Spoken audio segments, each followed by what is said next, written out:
What's up guys, it's Michael here. In this video, we're gonna talk about what you need to know before becoming a business owner. So a lot of people talk about why becoming a business owner is more beneficial than becoming an employee, especially in the way I express it. You gotta know that becoming a business owner is not an easy task, and there is a reason why for that. So in the corporate world, or after you get out of school or you get out of college, reality will hit you. So compared to working under other people, why not just work for yourself? But at the same time, you gotta look at the costs and the benefits that comes to doing that.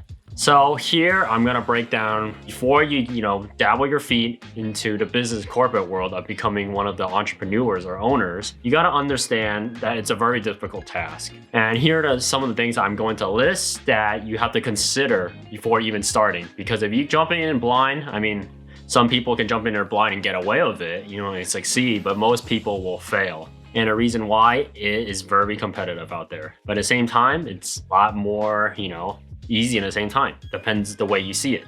So the first thing you need to know, number one, is you gotta pick what you like to do. So if you are, currently in college, or you are in high school, maybe you're a gamer, maybe you just like to do some type of cooking, look for something you like to do. Because if you're doing something for your lifetime, your rest of life to use to make money, if you do not like to do it, then it's not going to succeed. Because the first fight you're gonna have with yourself is gonna be basically you. You're not gonna be fighting against other people. You're gonna be fighting against yourself. That is basically the first wall you have to climb, that hurdle. Forget about other people, think about what you wanna do yourself. If you find that skill you like, for example, cooking, maybe you like to do construction, then that's the way to go. So find what you like to do and make sure you like to do it, because think about it, a couple years down the line, if you found out it's getting boring or this is really repetitive, it will literally kill your work habit. That's how some businesses die out too. So if you can get past the first hole from number one, you found your plan, then you gotta look at number two, is whether or not your business, when you start up, do you have the capital for it? Meaning, does it require a certain amount of money to start your business? Most businesses in general, including my own, require money or capital. Doesn't matter where you get it. You can get it from your job or business. You save up, acquire the capital, and invest into your business and take a risk on it. Or if you have other people, maybe your friends or family might want to invest in it, then yeah. So you got to understand, does your business require capital? Does it require you to basically open a store? Or is it more like my business, more digital? If it's more digitalized, then it's more beneficial. You got to look over what is your net operating costs. So once you determine that, then you can determine where you want to take off from. Next, number three, you have to consider whether or not how long you can sustain this for. Meaning is, if you're gonna start a business, then you gotta understand, how many years you gotta set that goal. Because this, I cannot answer for everyone. It really depends on, the job itself, the person, how hard you work for it, how hard you're willing to think outside the box when you are starting your own business. But I'll give out, a general template. The general template is, majority of people, 3 years. 3 years to tell whether or not whatever you're doing is succeed or not. It's a long time, but it's true. It takes about 3 years. The first year is gonna be your most difficult year. That is basically about, I'll say 90 to 95% of people just basically give up right there. Where you can sustain the first year. Usually most people, including myself, come back as a negative in the first year. Instead of making money, you're losing money. And the second year, that is a time you should start to see, some type of profit or some type of gain. You start seeing some type of attraction. The gain doesn't have to be money. It could be, more people coming in. You find like a bigger following, and you see a growth. Because if busy, all you want to see growth. The first year, you don't want to see it stagnate. You don't want to see it stagnate, and you don't want to see it going down in the first year or two.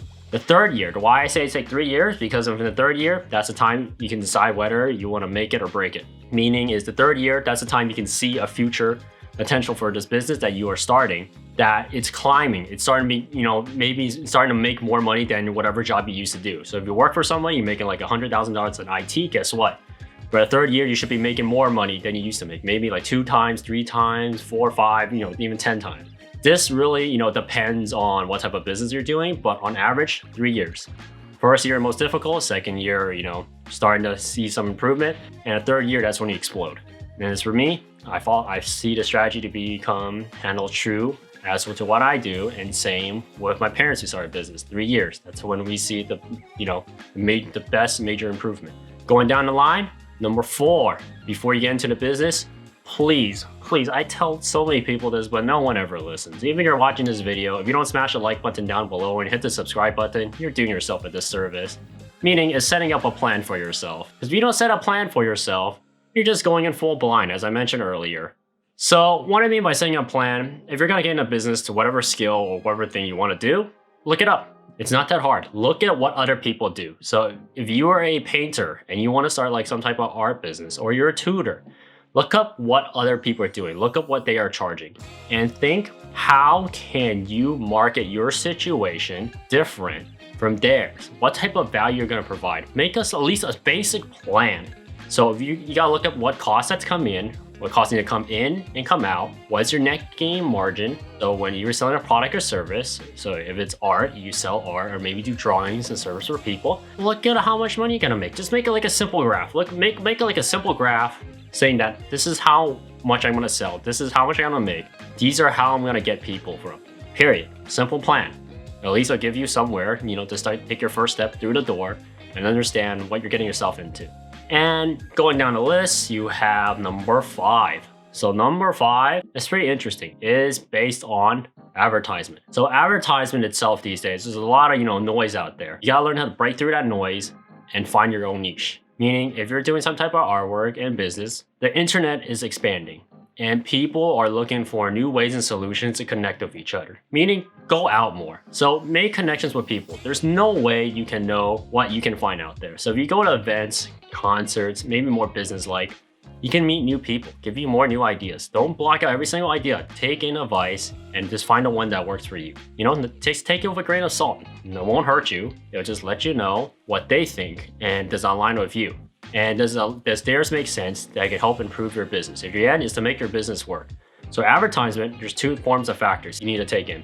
Since first one, it used to be in person. So if you make a business, meeting face to face in person, yes, you must have that. So in person business. So if you're doing artwork and stuff, if you have a place where you can meet in person, great. Like a Starbucks, maybe some type of higher end coffee shop, restaurant, there you go.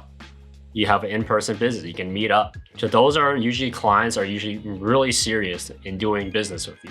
Number 2, an online audience, because the internet now is becoming bigger, and bigger. Just a lot of people out there who do not have internet, and it's growing by the day. So the internet itself, it's another source of advertisement. So understand that too. And all of these are pretty important, but I think this is the most important step. And pretty much the final step is, the last one. What you need to know before you start your business is you have to fight. Meaning you get your first fight in starting a business is yourself, meaning your mindset. So before you start a business, you have to think positively. I made a video on this before. Click on the like button down below and the subscribe button, and you can find my channel in a video to talk about negativity.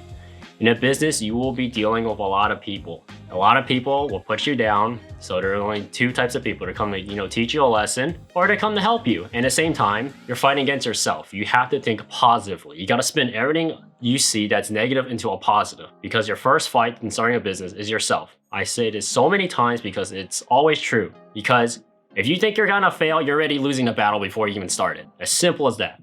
So what you can do to calm down your mindset is basically sit down and meditate.